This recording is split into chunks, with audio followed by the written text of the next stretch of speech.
Evening, everyone.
Good evening everyone, this is Himanshi and I welcome you all on career will app. Hopefully आप सभी बढ़िया होंगे, मस्त होंगे, ज़बरदस्त होंगे।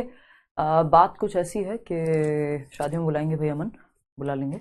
अच्छा, बात कुछ ऐसी है कि आज हम करेंगे सीसीई, इंक्लूसिव एजुकेशन हमें करना था, कोई कह रहा है, बिल्कुल सही बात है। लेकिन सीसीई भी बहुत महत्वपूर्ण है, आपके हर सब्जेक्ट में आपको देखने को मिलेगा, चाहे वो इंग्लिश पेडागोजी हो, हिंदी पेडागोजी हो, ईवीएस हो, मैथ्स हो, एसएसटी हो। ऐसा कोई सब्जेक्ट नहीं है जहाँ आपको ये सीसीई देखने को ना मिले। तो आपको पढ़ना एक टॉपिक है, लेकिन ये आपको सीडीपी से लेके और हर सब्जेक्ट में देखने को मिलेगा, क्योंकि ये मूल्यांकन की बात है कि हम बच्चों को पढ़ा तो देंगे, फिर जांचेंगे कैसे, पढ़ाने के दौरान कैसे जांचेंगे, पढ़ाने के बाद कैसे जांचेंगे, है ना। तो ये सारी बातें जो है आनंद, वो इस क्लास में होंगी, जो कि हम सीसीई डिस्कस करेंगे। आज थोड़ा कलर कॉम्बिनेशन हमने चेंज किया है, बहुत दिनों से वही थोड़े फीके फीके रंग चल रहे थे, तो हमने सोचा थोड़ा देखने में तो कोई समस्या मेरे ख्याल में नहीं होगी, है ना। चलिए, बहुत बढ़िया।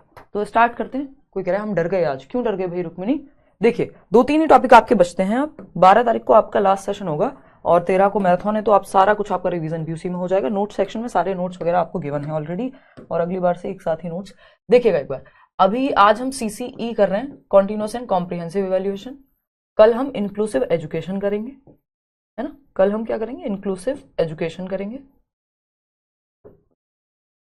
परसों हम करेंगे आपका, आज है 10 जनवरी, कल 11 है, और परसों आपकी लास्ट क्लास होगी इस साल के बैच की। वो है, एक क्लास में वैसे ले लूंगी समझाने के लिए चीज़ें बाद में, इंक्लूसिव एजुकेशन। इसके अलावा एक और आपका जो सेशन महत्वपूर्ण होगा वो होगा जिसमें हम बात कर रहे होंगे पेडागोजी जो है आपकी लास्ट में। उस पेडागोजी में कुछ छोटी छोटी सी बातें हैं, जैसे मोटिवेशन के 2 प्रकार हैं, ऑल्टरनेटिव कॉन्सेप्शंस कौन से होते हैं, थिंकिंग, एरर, क्रिएटिविटी, ये सब बातें। क्रिएटिविटी की तो बात खैर हम इंक्लूसिव एजुकेशन में कल कर लेंगे। तो ये कुल मिलाकर के बात है, और समझते हैं। तो यही 3 टॉपिक्स हैं जो हमको पढ़ने बाकी हैं। अगर हम बात करते हैं कॉन्टिन्यूस एंड कॉम्प्रिहेंसिव इवेल्युएशन की, तो ये कौन सी बला का नाम है, ये आप जानना चाह रहे होंगे मेरे ख्याल में, है ना। Continuous and comprehensive evaluation, CCE कहते हैं हम इसको, ठीक है ना। अगर हम बात करें अंपू, सब ठीक है भाई, बस नींद की थोड़ी दिक्कत है आजकल, तो इसलिए आवाज़ बदली बदली आपको लगती है, क्योंकि इस समय मैं नींद पूरी करके आपके साथ मिलती हूँ, और पूरी तो क्या, जितनी मिल जाए। तो ये सीटेट आपका जाएगा तो थोड़ा रेस्ट मिलेगा। कॉन्टिन्यूस एंड कॉम्प्रिहेंसिव इवेल्युएशन यानी सतत एवं व्यापक मूल्यांकन। क्या है? सतत एवं व्यापक मूल्यांकन। अब ये एक तरह से एनसीए 2005 में डलवा चुकी हूँ, एक बार आप देख लेना, क्योंकि अभी एक आध क्वेश्चन मुश्किल से आ रहा है एनईपी के चक्कर में ना। एनईपी और एनसीएफ मैंने दोनों डलवा दिए हैं, वो आपको इनडायरेक्ट क्वेश्चन ज्यादा आ रहे हैं उस पर, ठीक है ना। तो वो एक बात है। मॉक टेस्ट डल गया होगा फिर से भाई। चलो आते हैं। तो वो मैं ऑलरेडी आपका अपलोड करा चुकी हूँ, वो न्यू ईयर की जो 2-3 दिन की छुट्टियां थी, तो वो 2 टॉपिक उस समय के लिए दे दिए थे। कॉन्टिन्यूस एंड कॉम्प्रिहेंसिव इवेल्युएशन की अगर हम बात करें, तो ये कहता है सतत एवं व्यापक मूल्यांकन।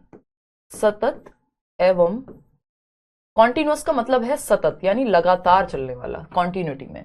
कॉम्प्रिहेंसिव का मतलब है व्यापक, जिसमें सभी पहलू शामिल हों। इवैल्यूएशन मतलब मूल्यांकन। तो सतत एवं व्यापक मूल्यांकन सीबीएसई ने, जो central board of secondary education है, जो आपका सीटेट एग्जाम भी लेता है, सीबीएसई बोर्ड के तहत ही लेता है, तो सीबीएसई ने इसको 2009 के आसपास आकर के लागू किया कि भाई इवैल्यूएशन का ये सिस्टम बेटर है। पहले बच्चों पे बोझ ज्यादा बन रहा था, परीक्षा का डर ज्यादा था, साल में एक ही बार पेपर होता था और उसी से, या हाफ ईयरली एग्जाम है या ईयरली एग्जाम है, यही होता था, और बच्चे के फीडबैक की जगह ध्यान कहाँ था, जजमेंट पे। तो हम सिर्फ पेपर पेंसिल पे फोकस ना करें। पेपर पेंसिल टेस्ट किसको कहते हैं कि बच्चा गया और पेपर में उल्टी कर करके आ गया, मतलब उगल के आ गया जो भी उसने दिमाग में भरा था।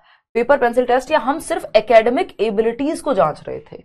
एकेडमिक एबिलिटीज को जांच रहे थे। एकेडमिक एबिलिटीज क्या होती हैं भाई?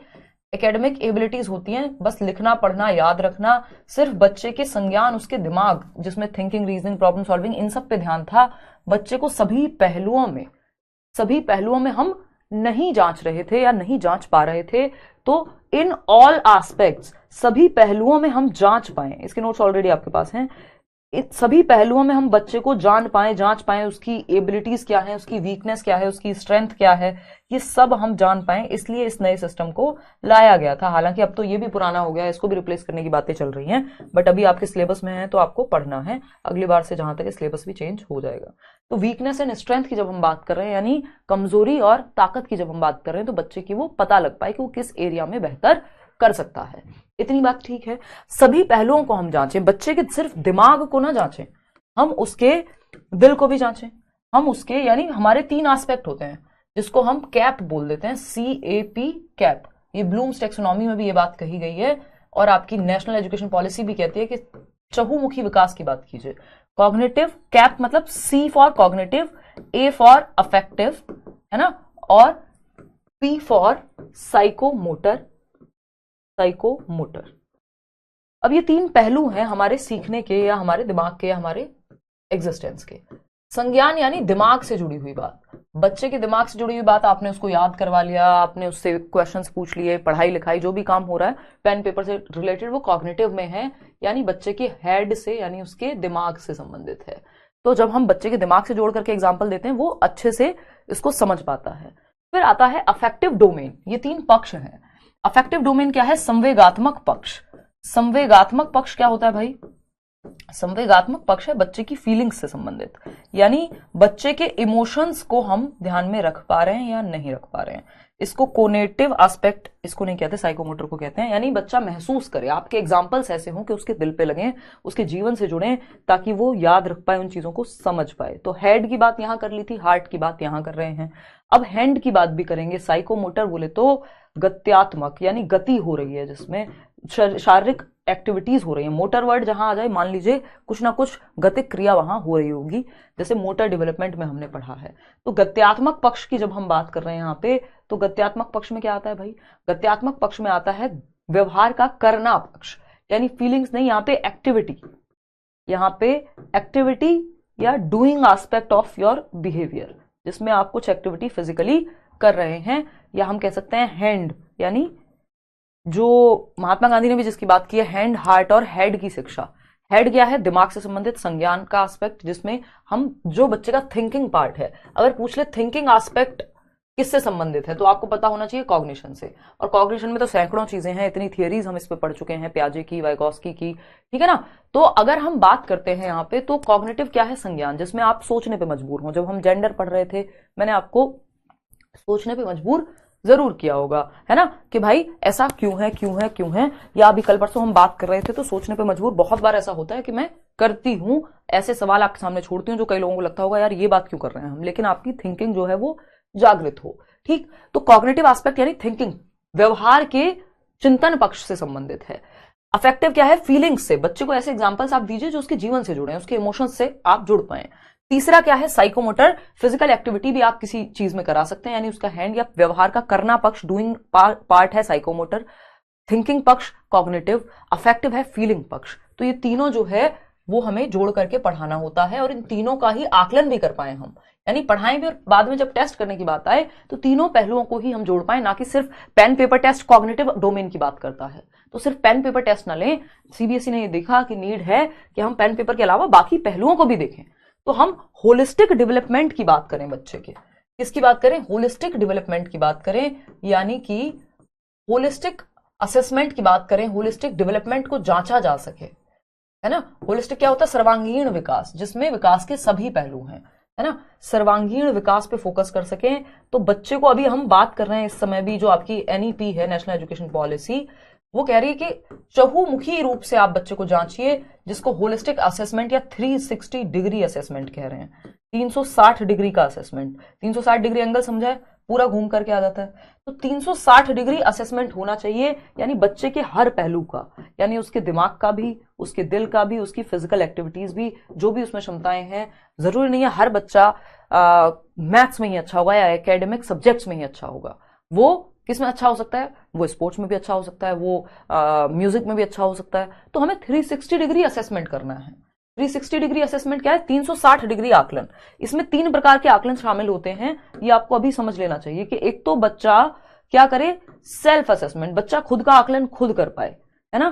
तो बच्चा अपने आप को कितना रेट कर रहा है किसी टेस्ट में। टीचर असेसमेंट, टीचर उसको कितना रेट कर रहे हैं, वो क्या उसको ग्रेड दे रहे हैं। और तीसरा है आपका पीयर्स असेसमेंट, जो पीयर ग्रुप है, जो साथी समूह है, जो दोस्त यार हैं, क्लासमेट हैं, वो कितना उसको नंबर दे रहे हैं। तो ये तीनों ही एस्पेक्ट, यानी दिल दिमाग और फिजिकल एक्टिविटी, सारे पहलुओं को जोड़ करके हमें आकलन करके चलना है। होलिस्टिक डेवलपमेंट का ध्यान रखना है। अब होलिस्टिक डेवलपमेंट कैसे? अब एनईपी कहते, ये सीसीई क्या कहता है आपसे? तो यहां पे क्या बात हुई? सिर्फ पेपर पेंसिल टेस्ट पे नहीं, चहुमुखी विकास, एकेडमिक एबिलिटीज नहीं, सिर्फ कॉग्निटिव पार्ट नहीं, होलिस्टिक एस्पेक्ट जो सर्वांगीण विकास है, हम आकलन भी बच्चे के हर पहलू का कर पाए, ना कि सिर्फ उसके कौन से पहलू का? कौन से पहलू का? दिमाग का, कॉग्निशन का नहीं, बाकी पहलुओं का भी, उसके दिल और फिजिकल एक्टिविटीज या जिस तरफ भी उसका फोकस है। तो हम ये कहते हैं होलिस्टिक डेवलपमेंट के लिए, होलिस्टिक असेसमेंट के लिए सर्वांगीण विकास क्या शामिल करता है? तो होलिस्टिक असेसमेंट हम तब कहेंगे, या होलिस्टिक डेवलपमेंट को असेस करने की बात हम तब कहेंगे जब 2 पहलू हैं सीसीई में। एक क्या है? एक है स्कोलेस्टिक और दूसरा है को स्कोलेस्टिक। स्कोलेस्टिक क्या होता है भाई? स्कोलेस्टिक होता है शैक्षिक पक्ष, स्कोलेस्टिक एस्पेक्ट यानी शैक्षिक पक्ष, शैक्षिक पक्ष, पढ़ना लिखना, पेपर, जो भी पेन पेपर टेस्ट, ये सब आपके जो भी सब्जेक्ट्स हैं, मैथ्स है, रीजनिंग है, जो स्कूल में जो भी सब्जेक्ट हम पढ़ा रहे हैं, हिंदी है, रीजनिंग तो क्या पढ़ा रहे हैं अलग से। और दूसरा पहलू होता है को स्कोलेस्टिक। अब ये को स्कोलेस्टिक कौन सी बीमारी है भाई? को स्कोलेस्टिक है सह शैक्षिक पक्ष, सह शैक्षिक पक्ष। सह शैक्षिक पक्ष क्या है भाई? सह शैक्षिक पक्ष है कि बच्चे के ना सिर्फ आप दिमाग का आकलन कीजिए, ना सिर्फ पेन पेपर या एकेडमिक सब्जेक्ट्स का आकलन कीजिए, उसके को करिकुलर एक्टिविटीज। को करिकुलर एक्टिविटीज क्या है? को करिकुलर एक्टिविटीज हैं, चाहे वो स्पोर्ट्स में अच्छा है, पेंटिंग में अच्छा है, म्यूजिक में अच्छा है, अपनी बात कहने में, भाषण में अच्छा है, जिस भी चीज में वो अच्छा है, शैक्षिक पक्ष के अलावा, यानी दिमाग के अलावा, हेड के अलावा, यहाँ पे स्कोलेस्टिक पक्ष में जो पढ़ाई लिखाई से पेन पेपर टेस्ट और इन सब पे ध्यान है, बच्चे के संज्ञान अलग अलग सब्जेक्ट में वो कितना बेहतर है। और यही को स्कोलेस्टिक की जब हम बात कर रहे हैं, तो इसमें हम बच्चे की फीलिंग्स, यानी उसके हार्ट को भी देख रहे हैं कि वो उसका इंटरेस्ट किस तरफ है, उसके हैंड, यानी कि वो फिजिकली एक्टिविटी में, स्पोर्ट्स में अच्छा है, म्यूजिक में अच्छा है, बाकी उसमें क्या क्षमताएं हैं, उसकी क्या स्ट्रेंथ्स हैं। तो शैक्षिक और सह शैक्षिक मिलके क्या बनता है? पूरा एक कंप्लीट पैकेज बनेगा असेसमेंट का, यानी शैक्षिक और सह शैक्षिक पक्ष जो है दोनों इंक्लूड होते हैं सीसीई में, यानी बच्चे का दिमाग, यानी पेन पेपर टेस्ट भी, और दूसरा क्या है? दूसरा क्या है अभी समझाएंगे। असेसमेंट क्या होता है? आकलन, टेस्ट करना, जानना, बच्चे को जांचना। को स्कोलेस्टिक क्या है?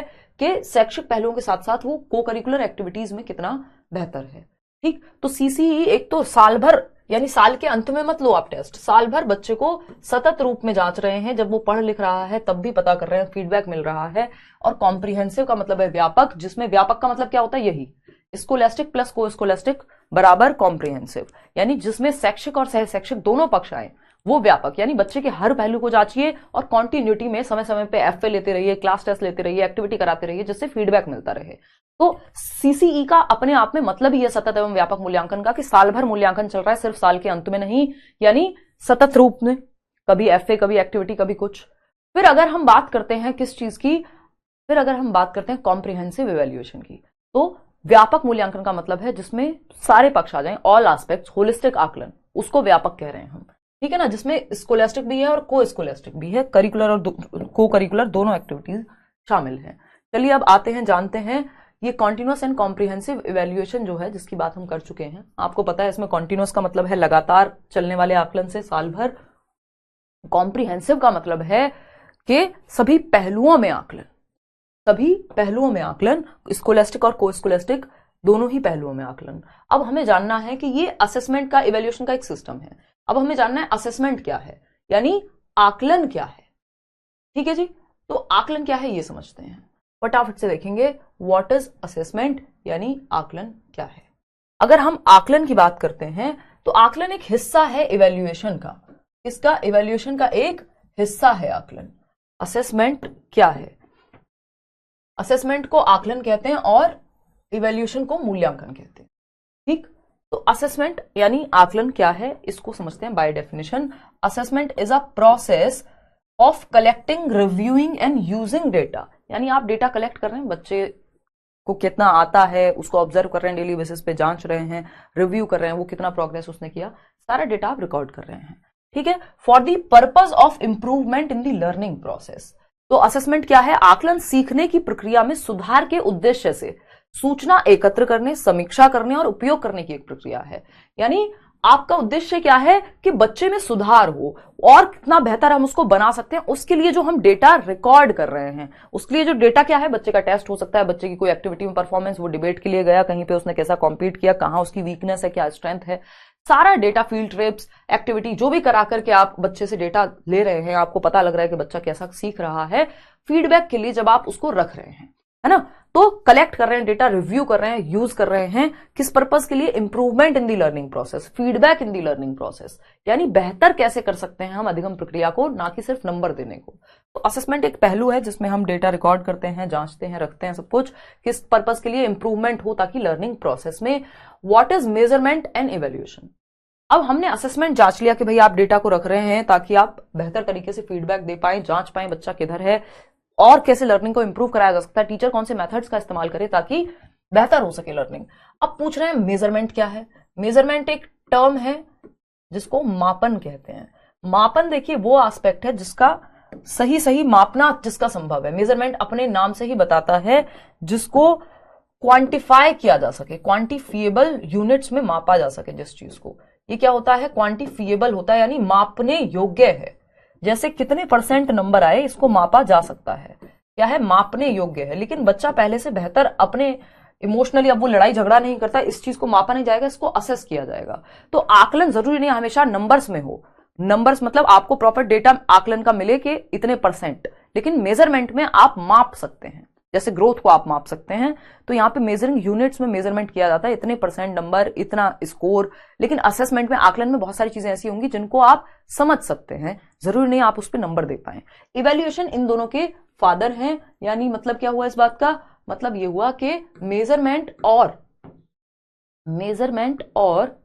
असेसमेंट, मदर भी कह सकते हो, मेजरमेंट और असेसमेंट दोनों ही इवैल्यूएशन का पार्ट है। मूल्यांकन एक बड़ी प्रक्रिया है, इसीलिए हम सीसीई कह रहे हैं, कॉन्टिन्यूअस एंड कॉम्प्रिहेंसिव इवैल्यूएशन कह रहे हैं।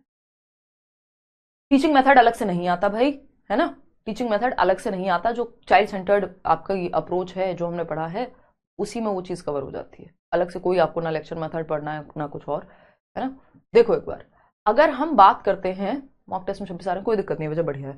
मेजरमेंट यानी जिसका मापन संभव हो, असेसमेंट जिसमें हम कुछ हद तक अनुमान भी लगा सकें, आकलन कर सकें, फीडबैक के लिए ही होंगे दोनों। इवैल्यूएशन पूरी बड़ी प्रक्रिया है जिसमें असेसमेंट और मेजरमेंट दोनों शामिल हैं, ठीक है ना। आते हैं, आगे बढ़ते हैं। तो अगर हम बात करते हैं इवैल्यूएशन की, तो इवैल्यूएशन को आप ऐसे भी देख सकते हो, मेजरमेंट भी इवैल्यूएशन का हिस्सा है, यानी मापन, जो नंबर्स में आप प्रॉपर माप सकते हो, इतने परसेंट रिजल्ट रहा, इतने नंबर आए मैथ्स में, ये है मापन। असेसमेंट क्या है? आकलन करना। आप आकलन में जरूरी नहीं आप हमेशा सारी चीजें माप ही पाओ यानी नंबर ही दे पाओ, लेकिन आप कहोगे भाई बेटर है, बेहतर है, बेस्ट है, पहले से बेटर है, इतना इंप्रूव किया है, इस एस्पेक्ट में बच्चा अच्छा है, इसमें कमजोर है, जरूरी नहीं है वहां पे आप नंबर ही दें, वहां पे आप नंबर ही दें, जरूरी नहीं है। तो आकलन में कई बार ऐसा होता है कि आकलन के सभी पहलुओं को मापन संभव नहीं है, और ये दोनों चीज किसमें आ जाती है? इवैल्यूएशन में। ठीक है ना। अब अगर हम देखते हैं टाइप्स ऑफ असेसमेंट हम पढ़ेंगे जो पेपर में आपसे बहुत पूछे जाते हैं। ठीक है जी। तो अगर हम बात करें, ब्लूम्स टैक्सोनॉमी अलग से पढ़ने की जरूरत नहीं है, जितना मैंने आपको बताया अभी कॉग्निटिव, अफेक्टिव और साइकोमोटर, इतना इनफ है ना। अलग से आपका मन करे यूट्यूब पे आप सर्च कर लीजिए, लेकिन 2 महीने का समय हमें मिला था, इसमें अगर हम ब्लूम टैक्सोनॉमी भी पढ़ने बैठेंगे फायदा नहीं होगा। डायरेक्टली सिलेबस में नहीं है, लेकिन इनडायरेक्टली पढ़ सकते हैं आप, लेकिन मैं उसको भी प्रेफर नहीं कर रही हूँ, क्योंकि जितना कम समय है उसमें ज्यादा काम की चीजें हों तो अच्छा है ना। क्योंकि कभी रेयर होता है कि सीडीपी में ब्लूम टैक्सोनॉमी से क्वेश्चन आ जाए, जितना आता है वो मैंने कॉग्निटिव, अफेक्टिव और साइकोमोटर, वो ब्लूम टैक्सोनॉमी का ही पार्ट है, कैप जो है सर पे लगाने वाली कैप। ठीक है ना। तो अगर हम देखें टाइप्स की बात, असेसमेंट का टाइप देख लेते हैं, आकलन के प्रकार हैं कुछ। अब आकलन के प्रकार सीबीएसई कहता है, कई सारे प्रकार हैं वैसे तो इससे भी ज्यादा है, बट ये काम के 3 हैं आपके। असेसमेंट फॉर लर्निंग, हमेशा आते हैं पेपर में, assessment for learning, assessment of learning. For learning का मतलब है असेसमेंट यानी आकलन, फॉर लर्निंग यानी अधिगम के लिए आकलन, असेसमेंट ऑफ लर्निंग अधिगम का आकलन। अगर हम बात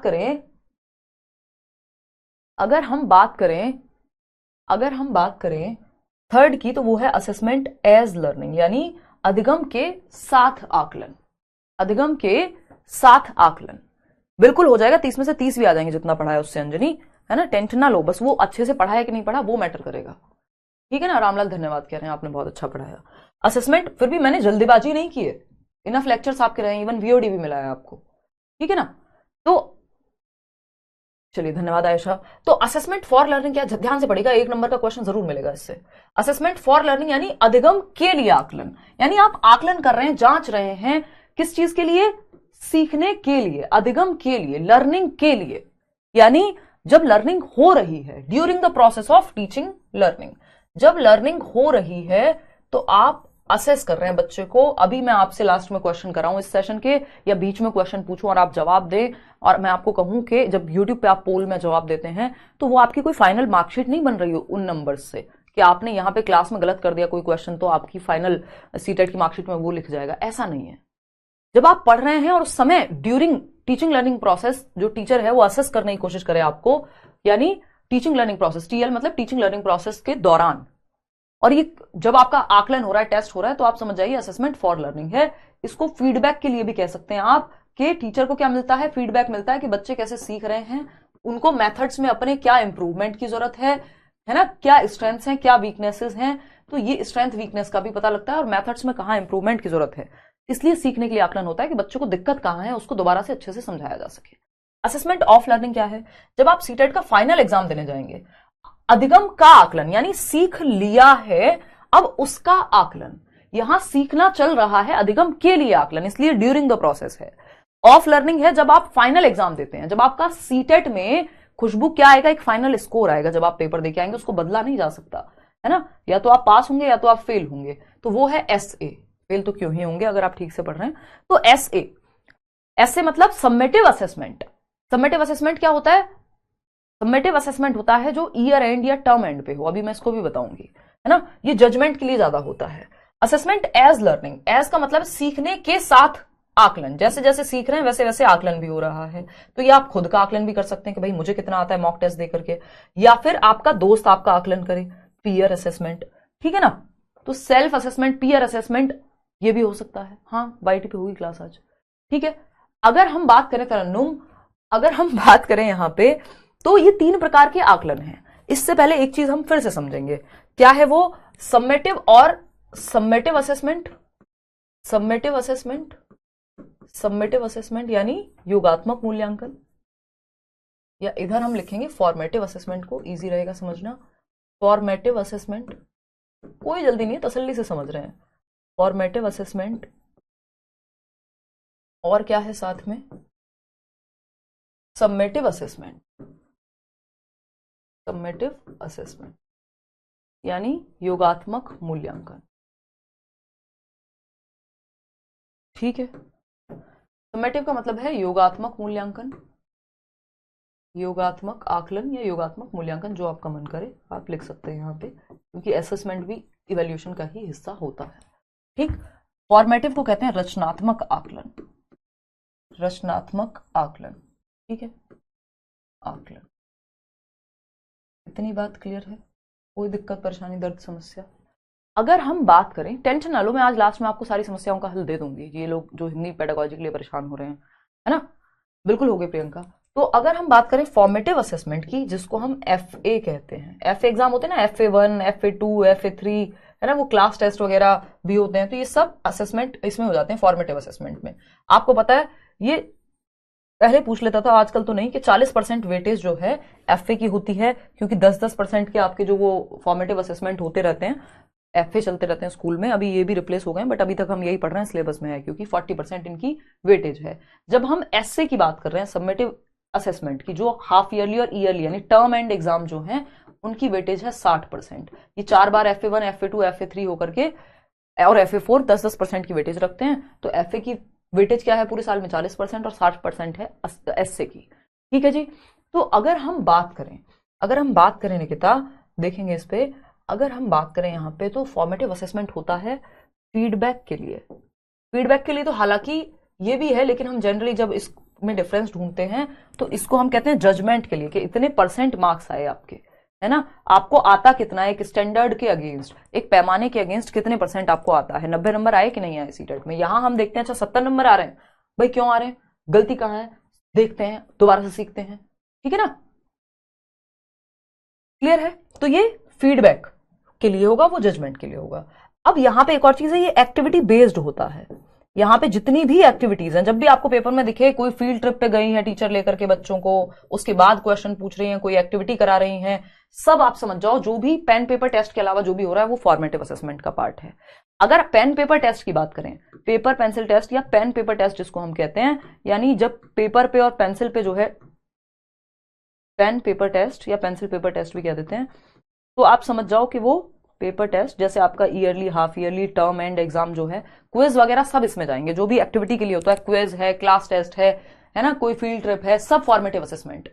इसको असेसमेंट फॉर लर्निंग इसीलिए कह रहे हैं क्योंकि यहाँ इंप्रूवमेंट का स्कोप है, सॉरी, है ना, कि अभी सुधार संभव है। यहाँ पे एक बार जो रिजल्ट आ गया वो फाइनल है। प्री बोर्ड का रिजल्ट आप फॉर्मेटिव में डाल सकते हो, सबमिटिव में बोर्ड रिजल्ट आ जाएगा, उसमें कोई परिवर्तन नहीं होता, जीवन भर के लिए वही मार्कशीट सेट हो जाती है। तो ये पेपर पेंसिल टेस्ट और यहाँ पे आपका एक्टिविटी बेस्ड टेस्ट जो है वो फॉर्मेटिव में आएगा। तो असेसमेंट फॉर लर्निंग फॉर्मेटिव में आएगा, असेसमेंट एज लर्निंग फॉर्मेटिव में आएगा, लेकिन असेसमेंट ऑफ लर्निंग सबमेटिव में आएगा। ठीक है, तो ये एक बेसिक सी बात है। अगर हम यहाँ पे देखें तो हमने 3 चीजें पढ़ी। अधिगम के लिए आकलन, यानी ड्यूरिंग टीचिंग लर्निंग प्रोसेस, जब शिक्षण अधिगम प्रक्रिया साल भर में चल रही है उसी टाइम आप आकलन कर रहे हैं, टीचर ने बीच में क्लास में क्वेश्चन पूछा, कोई टेस्ट लिया, FA हुआ, और बाद में इंप्रूवमेंट के लिए कहां पे कैसे चेंजेस लाए जा सकते हैं उसके लिए। तो ये असेसमेंट फॉर लर्निंग किसका पार्ट है? FA का, रचनात्मक आकलन, FA। ये भी एज लर्निंग, जब आपस में बच्चे एक दूसरे का आकलन कर रहे हैं तो FA का पार्ट है, लेकिन ये term and examination, half yearly, yearly exam, ये असेसमेंट ऑफ लर्निंग का पार्ट है, यानी अब कितना आकलन हो गया उसकी % जांच रहे हैं, जजमेंट के लिए होता है। ठीक है, कंपैरिजन एज सच हमें अवॉइड करना होता है, लेकिन अभी आएंगे उस पर भी। तो असेसमेंट फॉर लर्निंग ये आपको नोट्स में मिल गया होगा ऑलरेडी, कि यहाँ पे आप इंफॉर्मेशन को यूज करते हैं, कितना बच्चे की नॉलेज है, अंडरस्टैंडिंग है, क्या स्किल्स उसको आते हैं, ताकि आप फीडबैक प्रोवाइड कर पाएं, ताकि लर्निंग को इंप्रूव किया जा सके। तो फॉर लर्निंग में क्या है? फीडबैक आप दे रहे हैं ताकि लर्निंग को इंप्रूव कर सके। एज लर्निंग क्या है? बच्चे एक्टिविटी करते समय अपनी ही प्रोग्रेस को मॉनिटर कर रहे हैं, खुद से क्वेश्चन कर रहे हैं, अपने दोस्तों से क्वेश्चन कर रहे हैं, जरूरत पड़ रही है तो टीचर से फीडबैक ले रहे हैं। असेसमेंट ऑफ लर्निंग क्या है? ऑफ लर्निंग सिंपल है कि आप देखिए, बहुत ध्यान से पढ़िएगा, बहुत जरूरी है। Assist teachers to use evidence, यहां पे एविडेंस आप इकट्ठा कर रहे हैं, evidence of student learning to assess student achievement against learning goals and standards. जो लर्निंग गोल्स और स्टैंडर्ड सेट हुए हैं कि 60% नंबर लाने पड़ेंगे सीटेट में, यानी 90 नंबर आपको लाने पड़ेंगे अगर आप जनरल कैटेगरी में से हैं, ये एक स्टैंडर्ड सेट है। तो इसके अगेंस्ट ये जो लर्निंग गोल सेट हुआ है उसमें कितना अचीव किया आपने फाइनल में, वो असेसमेंट ऑफ लर्निंग है। ठीक है ना, तो एक सेट स्टैंडर्ड के अगेंस्ट जो आपका स्कोर है वो आता है सबमिटिव में।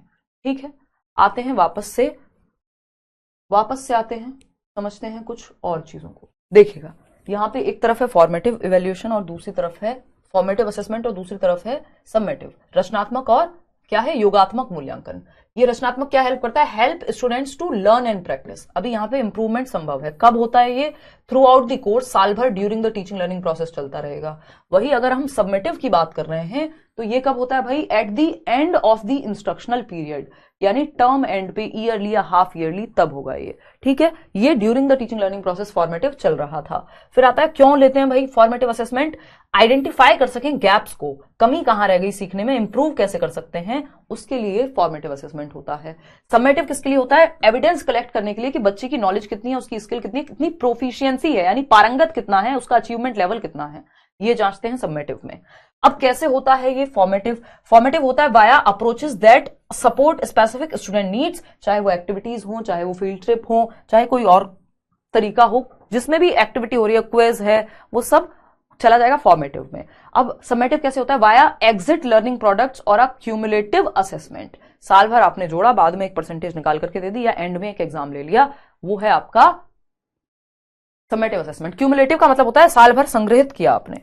ठीक है, चलिए अब आते हैं एक अच्छा टेस्ट क्या होता है, ये आपको समझना है। एक गुड टेस्ट की कुछ लक्षण होते हैं, या मैं कहूं स्टैंडर्डाइज्ड टेस्ट, मानकीकृत परीक्षण। एक होते हैं टीचर मेड टेस्ट जो टीचर खुद से बनाते हैं, एक होते हैं बोर्ड के एग्जाम जो स्टैंडर्डाइज्ड हैं, या यूपीएससी का एग्जाम या सीटेट का एग्जाम जो बहुत बड़ी पॉपुलेशन पे यूज हो रहे हैं और जो मानकीकृत हैं। स्टैंडर्डाइज्ड टेस्ट यानी मानकीकृत परीक्षा। मानकीकृत परीक्षा क्या है भाई, मानकीकृत परीक्षा देखते हैं फटाफट से।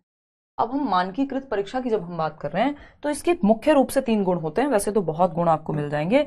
वो क्या है, ये वैलिड होगा। एक टेस्ट को हम स्टैंडर्डाइज्ड यानी मानकीकृत परीक्षण तब कहेंगे जब उसमें वैलिडिटी का गुण हो। वैलिडिटी क्या है, वैलिडिटी होती है वैधता, वैलिडिटी होती है, अभी आएंगे रेमेडियल और डायग्नोस्टिक पे भी, टेंशन क्यों लेते हो, है ना। वैलिडिटी की बात करें, नहीं तो मैं ये आपको 2 मिनट में बता के चली जाती। अगर प्रॉपर एक सेशन लगा रहे हैं तो सब कुछ समझेंगे, ठीक है ना। स्क्रीन में क्या लिखा है उसको छोड़ दो अंजलि, मैं आपको वैसे भी बता चुकी हूं कि ये फीडबैक के लिए होता है ना, रट्टे नहीं लगाने किसी भी चीज के, ठीक है। और ये हिंदी में नोट्स दिए हुए हैं इसके भी।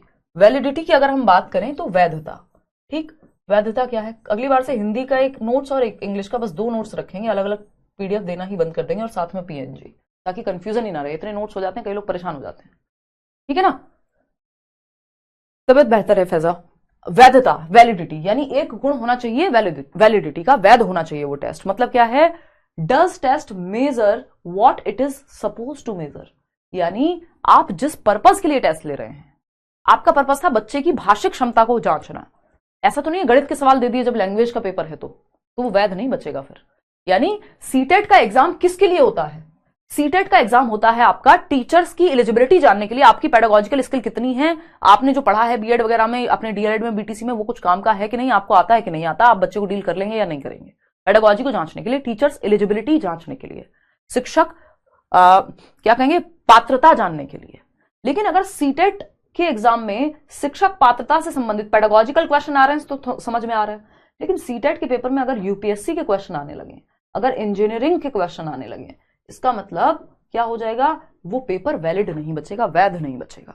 12वीं क्लास में अगर ग्रेजुएशन के क्वेश्चंस देने लगेंगे तो वो वैध नहीं बचेगा। यानी जिस पर्पस के लिए जो टेस्ट बनाया गया है खुशबू, वो पर्पस वो पूरा करता है कि नहीं, जिस नियत से जो लक्ष्य रखा गया था उस लक्ष्य को पूरा करता है या नहीं, ठीक है ऋषिकेश। तो अगर हम बात करें, अगर ये रिमोट बनाया गया था टेम्परेचर को कम ज्यादा करने के लिए, और ये इसको छोड़ के बाकी सब करता है, गाने भी बजाता है, लाइट भी जलती है इसमें, है ना, लेकिन टेम्परेचर एसी का कम नहीं होता इससे, तो ये वैलिड ही नहीं है। यानी जिस पर्पस के लिए बनाया गया था वो पर्पस फुलफिल नहीं हो रहा। तो किसी भी टेस्ट के स्टैंडर्ड होने का, मानकीकृत होने का पहला लक्षण है कि वो वैध होगा, वो वैलिड होना चाहिए, जिस पर्पस के लिए बनाया गया है उसको वो जांचे, ठीक है ना। फिर अगर हम बात करते हैं सेकेंड की, वो है रिलायबिलिटी। रिलायबिलिटी किसको कहते हैं भाई, हम रिलायबिलिटी कहते हैं हम विश्वसनीयता को। यानी वैध है, चलो पर्पस जिस पर्पस के लिए बनाया गया वही पर्पस है। अब विश्वसनीयता की बात कर लेते हैं, रिलायबिलिटी क्या होती है, विश्वसनीयता, रिलायबिलिटी क्या होती है भाई देखते हैं। जब हम विश्वसनीयता की बात कर रहे हैं तो हम ये कहेंगे, जिनका हिंदी वाले नोट्स ओपन नहीं हो रहे वो एक बार डिलीट करके अपने डिवाइस से जो नोट्स उनके पास हैं दोबारा से उसको डाउनलोड कर लो, हो जाएंगे, है ना, और मैं टेलीग्राम पे भी दिए हुए हैं। तो रिलायबिलिटी वो दोस्त आपका जो हमेशा जरूरत पड़ने पे आपके काम आए, आपके लिए खड़ा हो, क्या कहलाएगा? प्री एडमिट कार्ड आ जाएगा एक हफ्ते पहले पेपर से, यानी 13-14 तारीख के आसपास, हद से हद 15, और जो एग्जाम से 2 दिन पहले आपका फाइनल एडमिट कार्ड। रिलायबिलिटी का मतलब है जब आपको जरूरत हो, आपका वो दोस्त जब आपको जरूरत हो रात में 2 बजे भी, तो आपको पता है आपको किसको कॉल करना है, वो रिलायबल है। आपके माँ बाप बहुत ज्यादातर केस में रिलायबल होंगे कि वो अपने बच्चे को, उसकी गलतियां होंगी, डांट भी देंगे, लेकिन रहेंगे उसके लिए खड़े हुए, ठीक है ना? तो अगर हम यहां पे देखें तो रिलायबिलिटी मतलब विश्वसनीयता, कि जो रिजल्ट्स हैं वो कंसिस्टेंट हैं कि नहीं है। अगर सब कुछ हम सेम रखें, मतलब आप पेपर में एक बच्चे से, आपने देखा होगा ना कई बार बच्चे, आपको लगता है चीटिंग कर रहा है भाई, तो उसको उसकी नोटबुक ली और दूसरी दे दी कि बेटा एक काम करो, अब इसमें लिख लो, तुमने खुद से किया है ना, नकल नहीं की, तो एक काम करो इसमें लिख लो, इस वाली नोटबुक में, सॉरी इस वाली टेस्ट कॉपी में। अगर उसको आता होगा वो फटाफट से लिख लेगा। अगर सेम लिखे, अगर सेम कंसिस्टेंट रिजल्ट आए, दोबारा से भी सेम चीज रिपीट कराने पे, आपने बच्चे से क्वेश्चन पूछा, दोबारा पूछा, सेम जवाब, यानी कंसिस्टेंट है, रिलायबल है। तो कंसिस्टेंट यानी सेम रिजल्ट अगर लाए कोई टेस्ट, तो वो रिलायबल है। अगर आप एनवायरमेंट नहीं बदल रहे हैं, आप ये नहीं कह रहे हैं बच्चे को रट्टा लगा के आ जाओ और फिर बताना कल, तो वो रिलायबल नहीं बचेगा। उसी समय बिना एनवायरमेंट के चेंज किए क्या हो जाएगा? रिलायबिलिटी, अगर सेम रिजल्ट लेकर के आए कोई टेस्ट, ठीक है।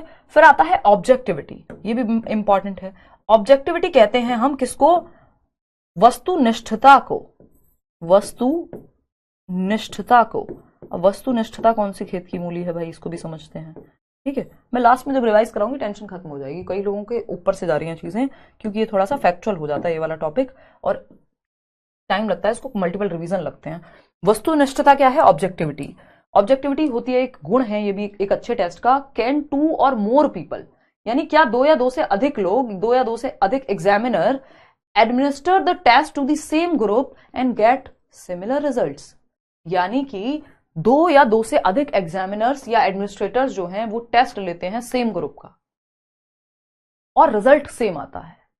यानी जब आप बोर्ड्स में कॉपी चेक कराते हैं कि भाई रीचेकिंग करानी है, मुझे लगता है मेरा पेपर जो है ठीक से चेक नहीं हुआ, तो वहां एक क्राइटेरिया है ऑब्जेक्टिविटी का कि जिस क्वेश्चन पे, जिस स्टेप पे जितने नंबर देने उतने ही नंबर मिलेंगे। तो आप 3 बार भी कॉपी चेक कराएंगे बोर्ड में तो ज्यादा नंबर का अंतर नहीं आएगा रीचेकिंग में, 2-4 नंबर इधर उधर होंगे। इसका मतलब टेस्ट क्या है? ऑब्जेक्टिव है, यानी 2 अलग अलग या 2 से अधिक भी अगर अलग अलग एग्जामिनर चेक करेंगे तो भी रिजल्ट सेम रहेगा। ये क्या है? ये ऑब्जेक्टिविटी है, ये वस्तुनिष्ठता है पेपर की। रिलायबिलिटी क्या है? जितनी बार आप टेस्ट ले रहे हैं सेम रिजल्ट आ रहा है। ऑब्जेक्टिविटी है जब 2 या 2 से अधिक लोग भी जांच रहे हैं तब भी सेम रिजल्ट आए। वैलिडिटी है जिस पर्पस के लिए बनाया गया है उस पर्पस को सॉल्व करता हूं। ठीक है जी, क्लियर है? कोई दिक्कत है?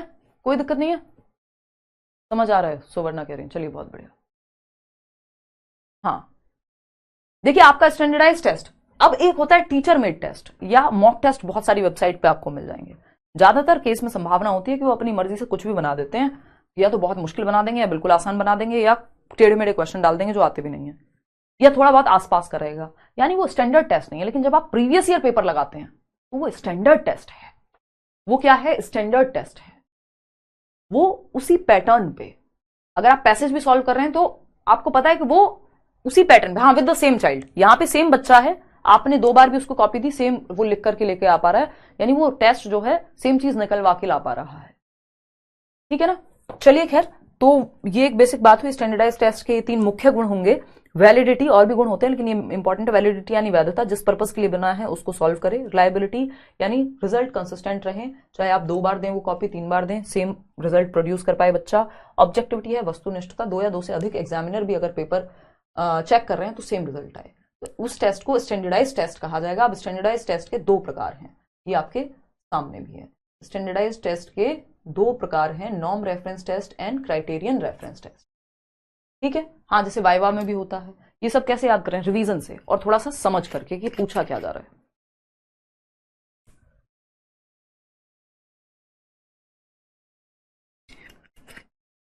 धन्यवाद मालती। देखिएगा, अगर हम देखें यहां पे, देखें, अभी बताएंगे, डोंट वरी। देखो, स्टैंडर्डाइज टेस्ट, मानकीकृत परीक्षण के, अभी हमने 3 विशेषताएं पढ़ी थी। अब इसके 2 प्रकार हैं। एक होता है नॉर्म रेफरेंस टेस्ट, इस बार भी इस पर क्वेश्चन आया हुआ है, इवन मैथ्स में भी। नॉर्म रेफरेंस टेस्ट यानी इसको हम कहते हैं, अभी आएगा इसका हिंदी वर्जन आपको मिल जाएगा एक क्वेश्चन में, यानी एक मानक है नॉर्म रेफरेंस टेस्ट, दूसरा है क्राइटेरियन रेफरेंस टेस्ट, इसको CRT कहते हैं, और नॉर्म रेफरेंस टेस्ट को NRT कहते हैं। ठीक है, ये दोनों है मानकीकृत परीक्षण ही, स्टैंडर्डाइज्ड हैं दोनों। नॉर्म रेफरेंस टेस्ट जो है वो एक क्राइटेरिया के अगेंस्ट नहीं, एक सेट ऑब्जेक्टिव के अगेंस्ट, एक यहां पे आपको बेसिकली कंपेरेबल रिजल्ट्स होते हैं, यानी 100 लोगों ने पेपर दिया, उसमें टॉप 10 को सेलेक्ट करेंगे, तो वो नंबर के आधार पे कंपेरेबल रिजल्ट्स किससे, आपके पीयर्स से, जो लोग पेपर दे रहे हैं, मेरिट बनेगी और कुछ ऊपर के लोगों को सेलेक्ट कर लिया जाएगा, वो है नॉर्म रेफरेंस टेस्ट। जैसे आप केंद्रीय विद्यालय का एग्जाम देंगे, आप DSSB का एग्जाम देंगे, आप यूपी शिक्षक भर्ती परीक्षा का एग्जाम देंगे, आप नवोदय विद्यालय का एग्जाम देंगे, आप EMRX का एग्जाम देंगे, है ना, ये सब क्या है, ये नॉर्म रेफरेंस टेस्ट का पार्ट है, जहां जो मेरिट में ऊपर है उसको चुना जाएगा। CRT क्या है, CRT है क्राइटेरियन, जहां पे क्राइटेरिया है 60% नंबर ले आओ सीटेट पास, 33% ले आओ 12वीं में पास हो जाओगे, लेकिन मेरिट में कौन आएगा, मेरिट में आएगा वो व्यक्ति जो नॉर्म रेफरेंस टेस्ट जो ऊपर है। तो यहां पे क्राइटेरियन रेफरेंस टेस्ट क्या है, 60% नंबर ले आए भाई, है ना, ये क्राइटेरिया है, 90 नंबर आ गए आप पास हैं। तो एक क्राइटेरिया के अगेंस्ट, एक सेट स्टैंडर्ड के अगेंस्ट, एक सेट स्टैंडर्ड या एक क्राइटेरिया के अगेंस्ट आपको नंबर लेकर के आने होते हैं, वो क्राइटेरिया फुलफिल कर दिया, बात खत्म हो गई। तो क्राइटेरियन रेफरेंस टेस्ट क्या है, आपकी वीकनेस क्या है, आपकी स्ट्रेंथ क्या है, आपकी मास्टरी कितनी है, भाई पता लगेगा। 90 नंबर के ऊपर अगर कोई 140 ला रहा है तो आप समझ जाएंगे ना इस व्यक्ति ने पढ़ाई अच्छी से की, इसको ज्यादा आता है ना। तो ये मास्टरी ओरिएंटेशन की बात की थी ना हमने एक बार, मास्टरी कितनी है, मास्टरी ओरिएंटेशन कितना जानता है, पारंगत कितना है, प्रोफिशिएंट कितना है। स्ट्रेंथ और वीकनेस क्या है, कहां गैप्स हैं लर्निंग में। स्ट्रेंथ और वीकनेस क्या है कि भाई 140 नहीं आए लेकिन 90 आए, तो वो 140 कहां कटे हैं नंबर, तो स्ट्रेंथ और वीकनेस का पता लगेगा, है ना, किस एरिया में दिक्कत है, फीडबैक मिल पाएगा, डायग्नोज कर पाएंगे गैप्स को, ठीक है ना। ये है सीटेट यानी CRT। NRT क्या है, जब आप फाइनल सिलेक्शन ले रहे हैं तो यहां पे आपकी मेरिट बेस्ड होती है चीजें, है ना, यहां पे क्या है, बाकियों से आपके नंबर ज्यादा आना चाहिए तब जाकर के बात बनेगी। तो ये थोड़ा सा ऐसा हो जाता है कि फीडबैक ना देकर के जजमेंट की तरफ ले जाता है आपको, है ना। क्वालिफाई करना CRT है, मेरिट में आना NRT है। चलिए आगे बढ़ते हैं, क्या है बात, अब इस पे क्वेश्चन भी मैं कराऊंगी। स्कूल बेस्ड असेसमेंट SBA नाम की एक चीज होती है, उसको भी समझते हैं फटाफट से। देखिए अगर हम बात करें यहां पे, अभी आएंगे हम इस पे, इसको कहते हैं SBA, स्कूल बेस्ड असेसमेंट, विद्यालय आधारित आकलन। स्कूल का मतलब इसको हिंदी में लिखने की जरूरत तो नहीं है, स्कूल बेस्ड असेसमेंट, स्कूल मतलब विद्यालय, बेस्ड मतलब आधारित, असेसमेंट मतलब आकलन, यानी कि कोई बात नहीं रश्मि, यानी कि विद्यालय आधारित आकलन मतलब स्कूल में जो परीक्षाएं हो रही हैं, जैसे हम कहते थे होम बोर्ड। होम बोर्ड क्या है, स्कूल में ही पेपर होगा, स्कूल के टीचर्स उसको चेक करेंगे। ऑप्शन था ना बोर्ड को लेकर के, एक होता है आपका एक्सटर्नल बोर्ड के पेपर देने भी आप कहीं बाहर जा रहे हैं, कॉपी भी बाहर चेक हो रही है, प्रैक्टिकल के लिए एग्जामिनर भी बाहर से आ रहे हैं। तो जो एक्सटर्नल बोर्ड है वो क्या है, वो स्कूल बेस्ड असेसमेंट ना होकर के वो एक्सटर्नल है। जबकि होम बोर्ड क्या है, एग्जाम्पल है स्कूल बेस्ड असेसमेंट का, जहां आपका टीचर जो है, जो स्कूल के टीचर्स हैं वही आपकी कॉपी चेक कर रहे हैं, वही पेपर बना रहे हैं, उनको पता है। तो इसको SBA को लाया गया CCE के अंडर ही कि भाई स्कूल बेस्ड असेसमेंट बेहतर होते हैं कई बार एक्सटर्नल बोर्ड से, क्योंकि बच्चे में डर नहीं रहता। वो फियर की वजह से, ऐसा नहीं है कि नई जगह पे जाएगा, नए लोग कॉपी चेक कर रहे हैं तो उसको पता ही नहीं है, तो वो डर की वजह से कई बार अंडर परफॉर्म कर जाता है, जैसे हमें बोर्ड का खौफ रहता है, बोर्ड एग्जाम्स।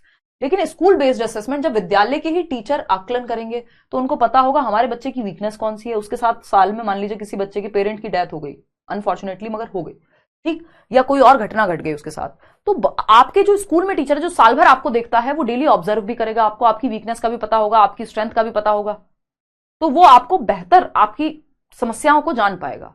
तो इसलिए स्कूल बेस्ड असेसमेंट को थोड़ा बेहतर माना गया वहां पे, ठीक है। चलिए खैर ये मतलब हुआ स्कूल बेस्ड असेसमेंट का। अब आते हैं आगे, diagnostic test and remedial teaching. यहां से भी एक क्वेश्चन आता ही है, क्या है डायग्नोस्टिक टेस्ट और रेमेडियल टीचिंग, फटाफट से देख लेते हैं, फिर हम क्या बढ़ेंगे, आगे बढ़ेंगे, ठीक है। इतनी बात क्लियर है या कोई दिक्कत परेशानी दर्द समस्या है इस बात को समझ, वो तो बता दो, नहीं हो तो बता दो। चलिए राहुल अंशु आते हैं।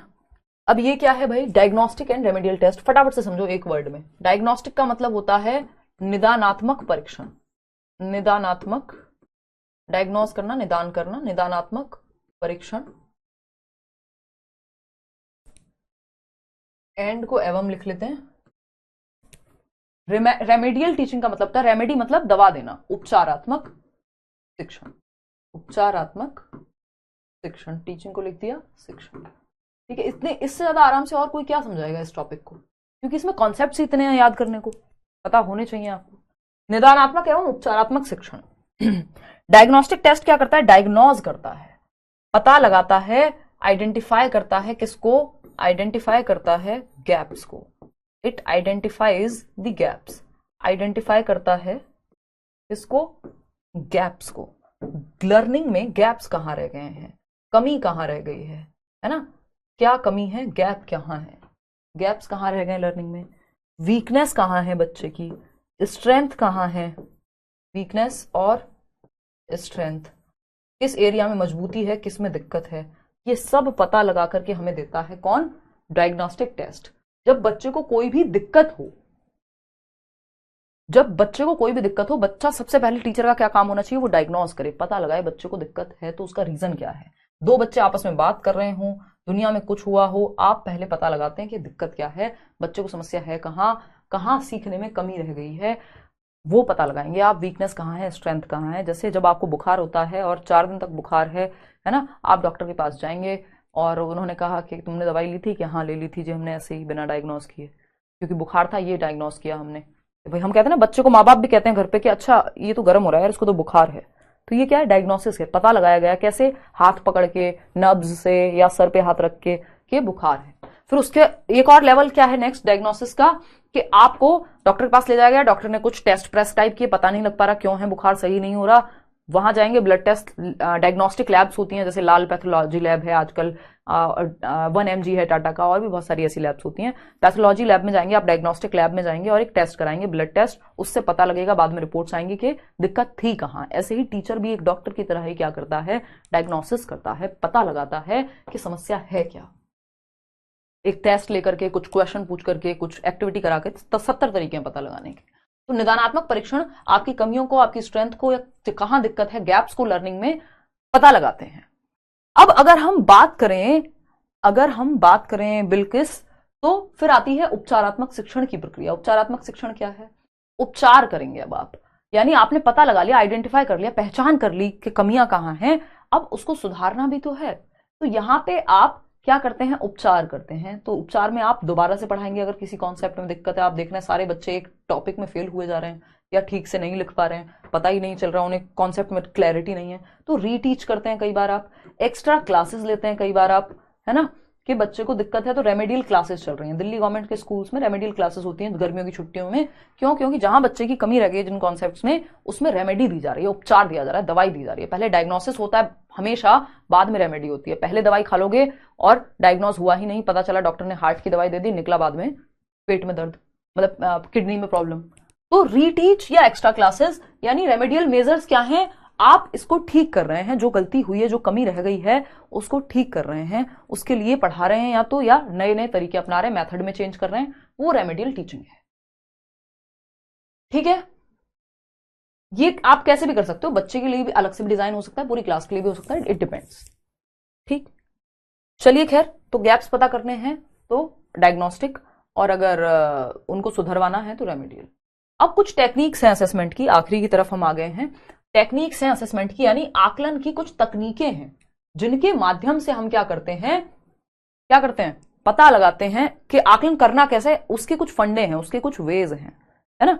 जैसे पोल में आप जवाब देते हैं तो वो एक टेक्निक हो गई आकलन की, ठीक है ना। किडनी में हार्ट अटैक था, एग्जैक्टली सो वरना देखिएगा। तो एक टेक्निक हम पढ़ते हैं ऑब्जर्वेशन, जिसको अवलोकन कहते हैं हिंदी में। अवलोकन क्या है? आप बच्चे को डेली बेसिस पे ऑब्जर्व कर रहे हैं, जब वो कोई एक्टिविटी करता है, अपने दोस्तों से बात करता है, क्लासरूम में, फील्ड पे अगर कोई एक्टिविटी करा रहे हैं, कहीं फील्ड ट्रिप पे ले गए तो वहां ऑब्जर्व कर रहे हैं, यानी आप बच्चों को ऑब्जर्व करते हैं, कौन सा बच्चा किसका क्या नेचर है, किसकी क्या स्ट्रेंथ है, कौन किस पहलू में अच्छा है, कौन कहाँ कमजोर है। तो टीचर ऑब्जर्वेशन के थ्रू डेली बेसिस पे ऑब्जर्व करता है और पता लगाता है। ठीक है। पोर्टफोलियो क्या है? पोर्टफोलियो एक प्रॉपर, एक प्रोग्रेसिव फाइल के जैसा होता है, जहां पे बच्चे की सारा डेटा जो है वो रिकॉर्डेड है, जो भी उसकी अचीवमेंट्स हैं वो सब रिकॉर्डेड हैं। या इवन अगर कमियां भी हैं तो वो भी हम कहीं पे दिखा सकते हैं। बट पोर्टफोलियो में मेजरली क्या है, जो बेहतर अचीवमेंट्स हैं बच्चे की, उनको हम एक फाइल में पिक्चर्स के थ्रू या जो भी डेटा हमारे पास है उसके थ्रू हम रिकॉर्ड करके रखते हैं। एक प्रॉपर साल भर की फाइल है, ये आगे भी चलती रहती है नेक्स्ट क्लासेस में भी।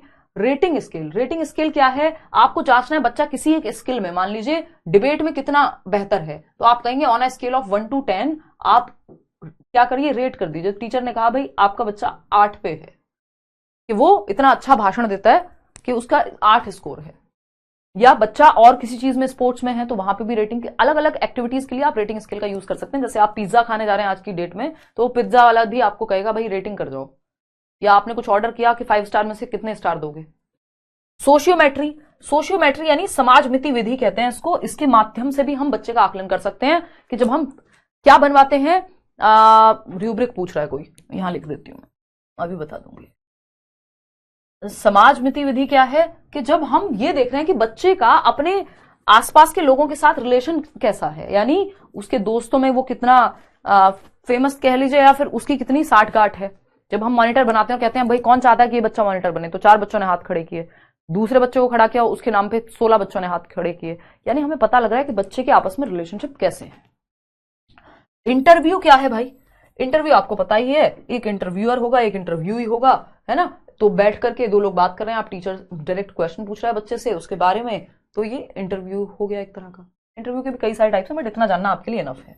एनेक्डोटल रिकॉर्ड्स क्या हैं, एनेक्डोटल रिकॉर्ड होते हैं जिसमें कोई घटना अगर घटी है, या तो कोई विशेष काम हुआ है या फिर कोई घटना घटी है उस दिन, तो उसको आप वर्ड्स में एक्सप्लेन करके प्रॉपर एक डिस्क्रिप्शन के साथ लिख रहे हैं, चाहे वो बच्चे की डायरी में अलग से एक एनेक्डोटल रिकॉर्ड आपने बनाया है कि इस दिन बच्चे ने इस बच्चे का सर फोड़ दिया, फिर ये घटना घटी, फिर मैंने इसको ऐसे संभाला, या आपके बच्चे में ये अच्छी चीज है, यानी कोई घटना के आधार पे आप रिकॉर्ड बनाते हैं, उसको एनेक्डोट्स कहते हैं। कि एनेक्डोट्स जो आपके, अच्छा मैं आज दुबई घूमने गई थी तो मैंने एक एनेक्डोट तैयार किया कि जब मैं दुबई घूमने गई थी तो मैंने ये चीज देखी, तो आप प्रॉपर यहां पे डिस्क्राइब करते हैं बच्चे के जो भी गड़बड़ है या जो भी अच्छी चीजें एनेक्डोटल रिकॉर्ड में पॉइंट्स में आप लिखते हैं। पोर्टफोलियो एक प्रॉपर फाइल है जिसमें और बड़े लेवल पे चीजें हैं।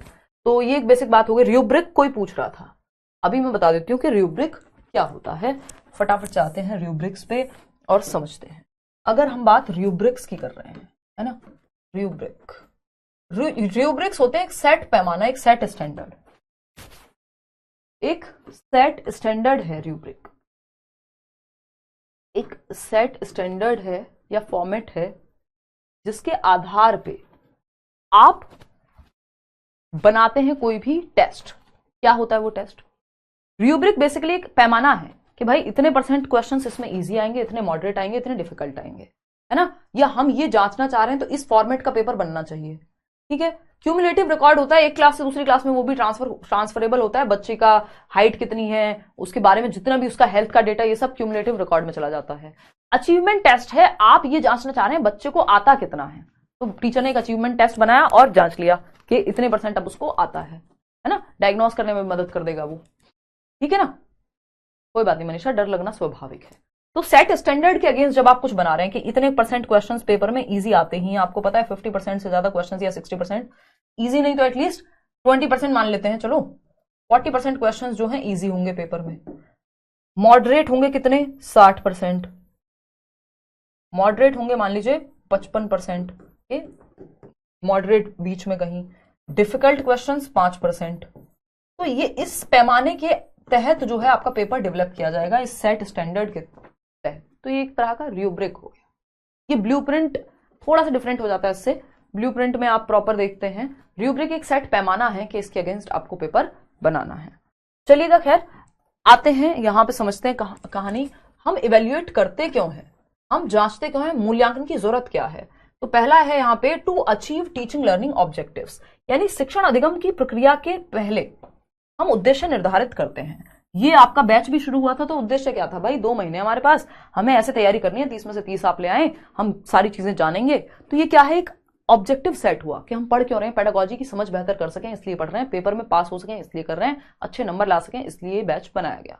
तो टीचिंग लर्निंग प्रोसेस का ऑब्जेक्टिव सेट होता है हमेशा कि अगर आप एक क्लास में भी जा रहे हैं तो एक ऑब्जेक्टिव होगा, स्पेसिफिक ऑब्जेक्टिव होते हैं और कुछ जनरल ऑब्जेक्टिव होते हैं कि आप इससे इंग्लिश सीखेंगे या इस चैप्टर से ये सीखेंगे। तो जो उद्देश्य निर्धारित हुए टीचिंग लर्निंग प्रोसेस की शुरुआत में, उनका अचीवमेंट हुआ है कि नहीं हुआ है, ये आकलन से ही तो पता लगेगा।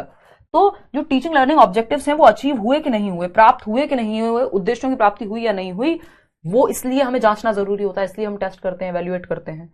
दूसरा पॉइंट क्या है, to understand the reasons behind success and failure. बच्चे क्यों फेल हो रहे हैं और क्यों वो सक्सेसफुल होते हैं, असफलता और सफलता के कारणों का पता लगा सके, रीजंस का पता लगा सके कि बच्चे क्यों फेल हो रहे हैं। तो हम रीजन का पता लगा पाए, इसलिए भी हमें आकलन करना पड़ेगा, एवेल्युएट करना पड़ेगा, जांचना पड़ेगा बच्चे को। तो ये भी एक रीजन है। फिर क्या है, to locate the learners problems and rectify them. यानी आप गैप्स को आइडेंटिफाई कर पाओ, बच्चे को समस्या है कहां, गैप कहां है, ये आप डायग्नोस्टिक में भी कर रहे हैं। बच्चे की लर्निंग में उसकी स्ट्रेंथ क्या है, वीकनेस क्या है, और जो वीकनेस है उसको रेक्टिफाई किया जा सके।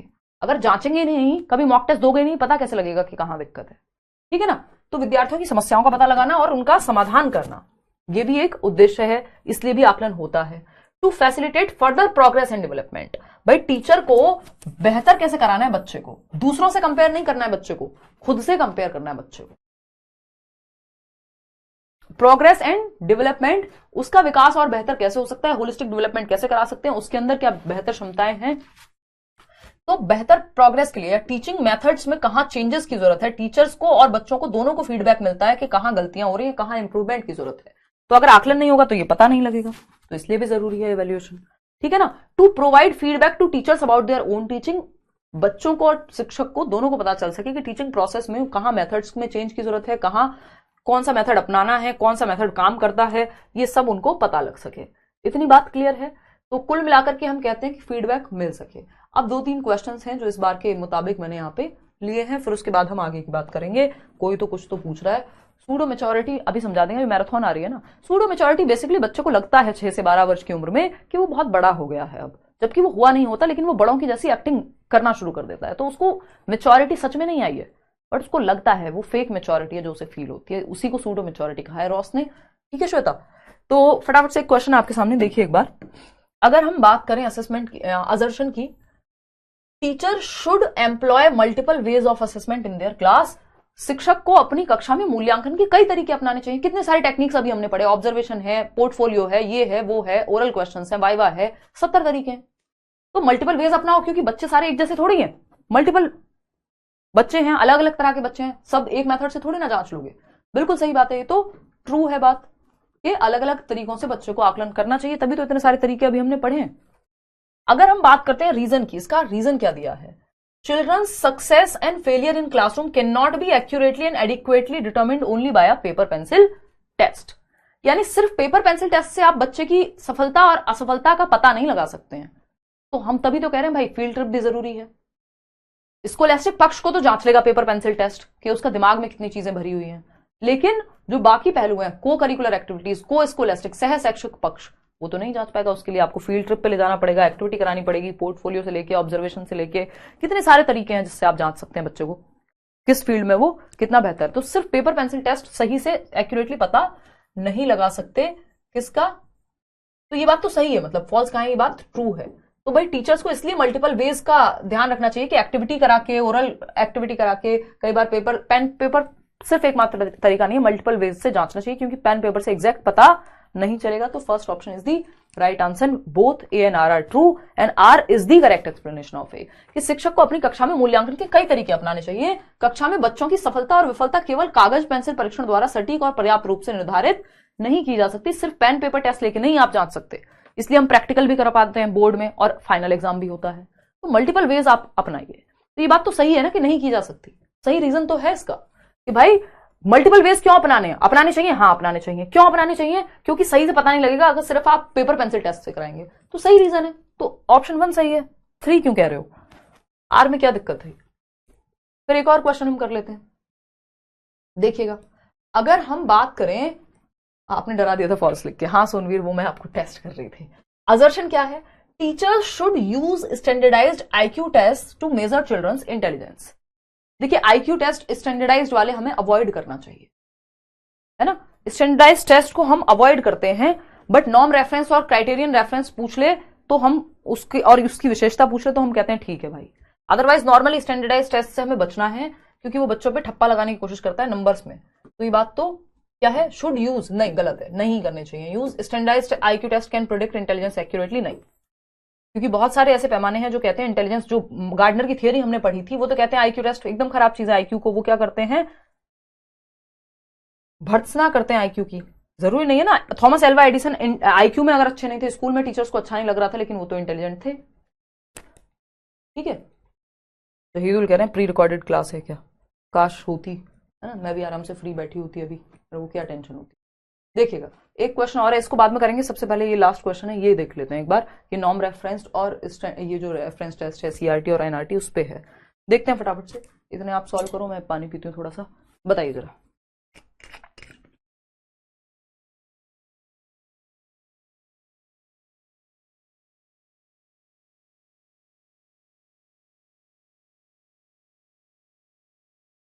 दस दिन का कुछ स्ट्रेटजी बता दो, निधि कह रही है 5 दिन में कैसे क्रैक करते हैं, ये परसों बनाऊंगी मैं एक वीडियो, यूट्यूब पे भी आप देख लेना, यहाँ पे भी बताऊंगी।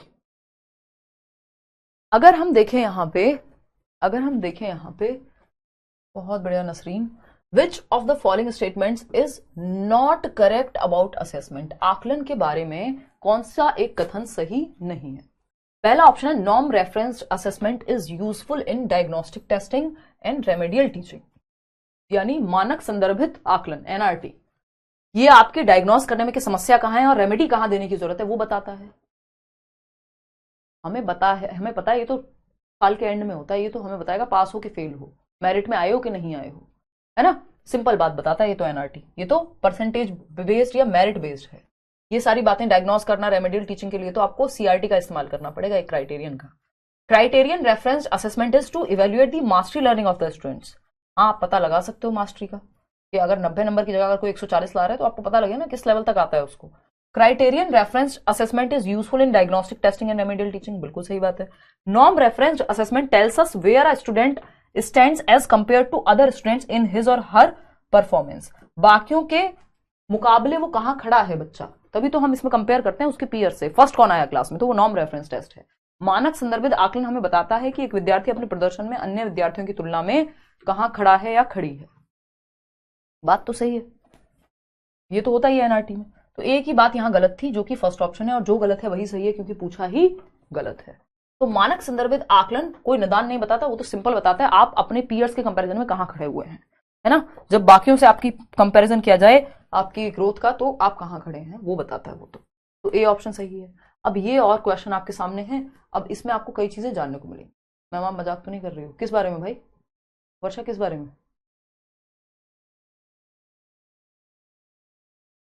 इनफ है शिखा, उतना ही कर लो।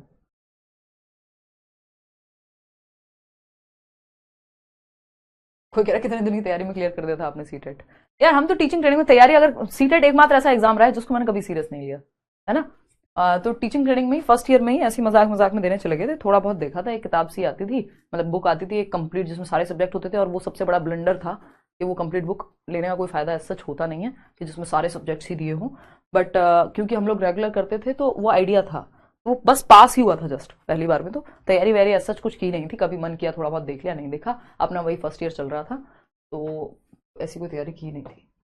कॉग्निटिव का मतलब है दिमाग से संबंधित जितनी भी एक्टिविटीज हैं, thinking, reasoning, problem solving, imagination, memory, perception, ठीक है जी। अब कॉन्फिडेंस आ रहा है, बहुत बढ़िया, ये सब आपने परसों की सीडीपी क्लास में करवाए थे, वो ही हैं है? ध्रुवेश्वर, हम ऐसे टाइम पास कर रहे हैं यहाँ पे, हैं इतनी बड़ी क्लास हो गई, वो कह रहे परसों की सीडीपी क्लास में कराए थे, कहाँ, कौन सी परसों की क्लास देख ली, किसकी है? देखो एक बार, अगर हम बात करें रुचिका, नहीं पटना नहीं आई हूँ, पटना करेंगे यार, मीटअप करेंगे पटना, बहुत कई सालों से प्लानिंग है, हो नहीं पाया है, देखते हैं एक बार। तो अगर हम बात करें, अब आपको ये सारा पता लग जाएगा यहाँ पे कि आपको ये सारा आइडिया लग जाएगा कि ग्रुप असेसमेंट क्या होता है। ग्रुप असेसमेंट यानी समूह आकलन। ग्रुप असेसमेंट और पीयर असेसमेंट में क्या अंतर है? पीयर असेसमेंट सहपाठी आकलन, ठीक है ना, टीचर असेसमेंट तो आपको पता ही है, चलो असेसमेंट ये मुख्य रूप से आपको पता लग जाएगा, ठीक। चलिए देखते हैं क्या कहानी है। अगर हम बात करें, ये मैं रिपीट करा रही हूँ क्वेश्चन क्योंकि ये जरूरी क्वेश्चन है, फॉर्मेटिव असेसमेंट, रचनात्मक आकलन जो फीडबैक के लिए हो, है ना, children memorising the facts and are assessed through written test. तो रिटन टेस्ट तो टीचर सेंटर्ड क्लास हो गई ना, कि बच्चे रट्टा लगा रहे हैं, बच्चे एक्टिव कहाँ हैं, और उनका आकलन किया जा रहा है रिटन टेस्ट के माध्यम से। तो ये तो शिक्षक केंद्रित कक्षा है, ये हम पढ़ चुके हैं। तो बी का तो फर्स्ट हो गया, बी का क्या हुआ, पहला सही हुआ। ठीक, अब हम देखते हैं टीचर सेंटर्ड क्लासरूम क्लियर हो गया। फॉर्मेटिव असेसमेंट को ढूंढने, children work both individually and in groups are assessed while doing activities. तो ये क्या है भाई, अकेले भी काम कर रहा है बच्चा, और कैसे काम कर रहा है, ग्रुप में भी काम कर रहा है। तो ये क्या है, चाइल्ड सेंटर्ड क्लासरूम नजर आ रही है हमें तो। ठीक है, helps to assess social skills and cooperative learning processes, यानी साथ में सहयोगात्मक रूप से सीख रहे हैं बच्चे, इसका मतलब ग्रुप असेसमेंट है, आपस में सोशल स्किल्स सीख रहे हैं ग्रुप के अंदर। finds out what learning changes and progress has taken place in the child over a period of time in different subjects and other dimensions of personality। ये है फॉर्मेटिव असेसमेंट के सभी पहलुओं को आप जांच रहे हैं, सिर्फ पेपर पेंसिल टेस्ट नहीं हो रहा है। लर्निंग कैसे हुई है एक समय अवधि के दौरान, कहां व्यक्तिगत आयाम पर्सनैलिटी में क्या चेंजेस की जरूरत है। तो डी का क्या हो गया फर्स्ट, बी का क्या था, सॉरी डी का, ए का डी हो गया, ए का डी, ए का यानी 4, तो ए ही ऑप्शन बचता है, बाकियों में तो है ही नहीं। ए का 4, बी का फर्स्ट, सी का सेकंड, सी का सेकंड मतलब यहां पे चाइल्ड सेंटर्ड क्लासरूम में जहां बच्चा अकेले भी काम करे और ग्रुप में भी काम करे, और एक्टिविटी करते हुए ही जब वो एक्टिव है तब उसका जांच उसकी की जाए। ठीक है, देखिए ग्रुप असेसमेंट होता है। अब ग्रुप असेसमेंट में यहां लिखा हुआ था ना कि children work both helps to assess social skills. Group assessment मतलब बच्चे ग्रुप में सीख रहे हैं, यानी सोशल स्किल्स, वो ग्रुप में एक दूसरे के साथ कैसे बिहेव कर रहे हैं, लीडरशिप स्किल है, कोऑपरेट कर रहे हैं नहीं कर रहे हैं, सहयोग कर रहे हैं नहीं कर रहे हैं, ये पता लगेगा। ठीक है, तो ये बात क्लियर है अभिनव, बहुत बढ़िया, बिल्कुल निकल जाएगा मानवी अगर आप पढ़ रहे हैं ठीक से।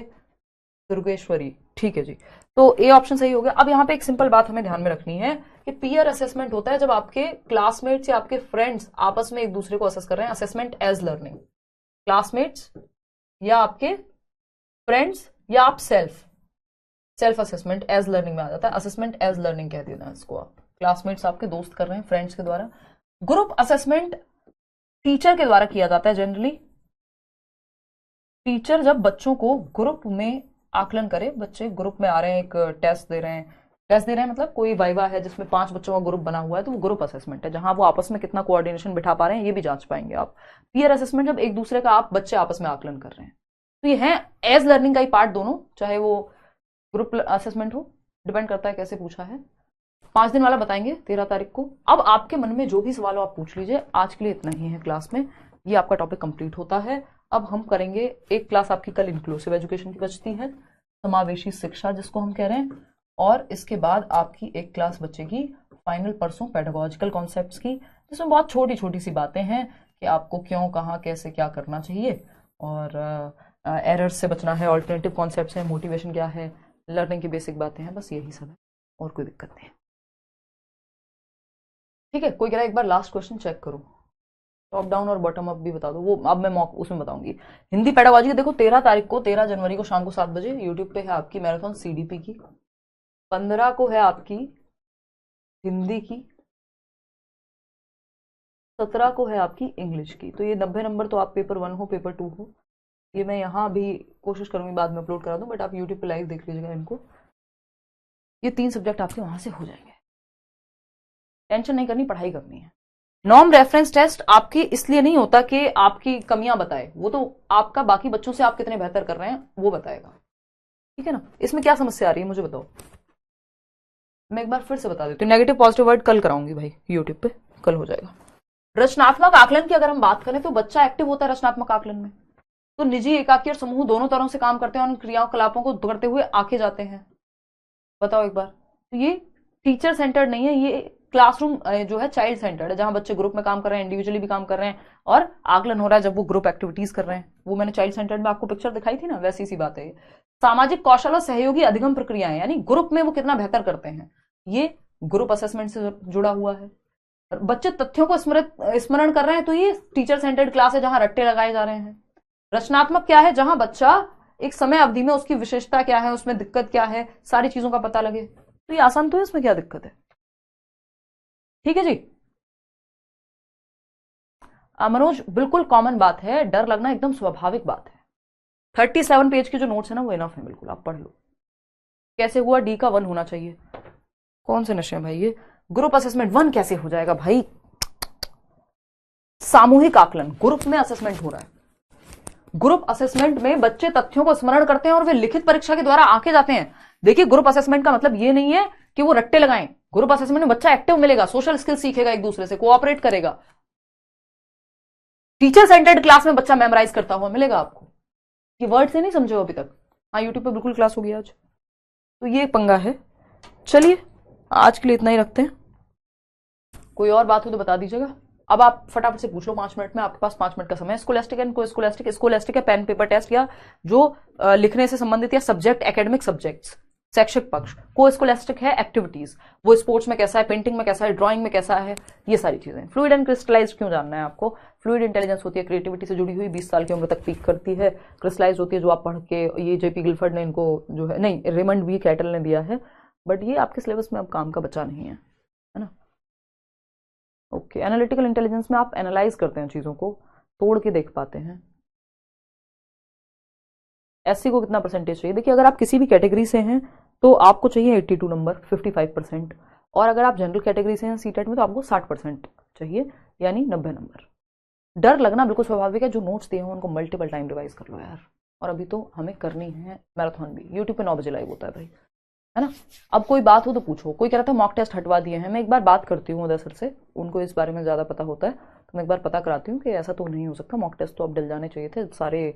और इवन बता दिया था सर ने, मेरी बात हुई थी कि उन्होंने मॉक टेस्ट प्रॉपर, वो मैंने OMR सेंड कर दी थी, तो OMR लगा करके आपको मॉक टेस्ट मिले हुए होंगे, है ना। अब मॉक टेस्ट के नंबर पे नहीं, आपको बस एक तो ये देखना है आपका टाइम पे पेपर कंप्लीट हो जाता है कि नहीं। दूसरा ये देखना है कि किन एरियाज में दिक्कत है, उनको आप मल्टीपल टाइम्स रिवाइज करिए, है ना। सारा फोकस अब इस बात पे रखिए कि एक तो टाइम पे पेपर वहां खत्म हो जाए, और दूसरी बात आपका प्रीवियस ईयर से आप प्रैक्टिस कर लीजिए, ठीक है ना। कोई बात नहीं, जितना पढ़ती हूं उतना भूल जाती हूँ, तो कम समय में ऐसा होता है, तो उसका एक ही तरीका, रिवीजन करते जाओ और समझते जाओ चीजों को। वो लग रहा है भूल जाते हो, पेपर में चल जाएगा दिमाग। आज के लिए इतना ही रखें फिर। 5 बार एक ही मैसेज कर चुके हैं। जयश्री, हजारों की संख्या में लोग हैं यहाँ पे भी। आपको लग रहा होगा कि सिर्फ आपका ही मैसेज नहीं देखा जा रहा है। बहुत सारे कमेंट तेजी से आते हैं, सबका पढ़ पाना कमेंट संभव नहीं है। कितने घंटे पढ़ाई करें? अब तो घंटे सोचो ही मत अंजलि, अब समय इतना है ही नहीं, क्यों सोचना है, ठीक है ना। अब घंटे मत सोचो, अब तो जितना पढ़ा जाए पढ़ो। टॉपिक आज यूट्यूब पे हम पैसेज करेंगे कि पैसेज कैसे सॉल्व कर सकते हो आप, क्योंकि 30 नंबर का पैसेज होता है। 30 क्या 15, हाँ 30 नंबर का पैसेज होता है, ठीक है। प्रीवियस ईयर 200% काम आएगा। प्रीवियस ईयर से ज्यादा काम का कुछ नहीं है आपके पूरे पेपर में। कल इंक्लूसिव एजुकेशन करेंगे, जिसमें ये आप जो पूछ रहे हो RPWD एक्ट हो गया, डिसेबिलिटीज हो गई, ये सब वहां कवर करेंगे, ठीक है। चलिए, आज के लिए इतना ही। Thank you so much, tata bye bye, कल मिलते हैं।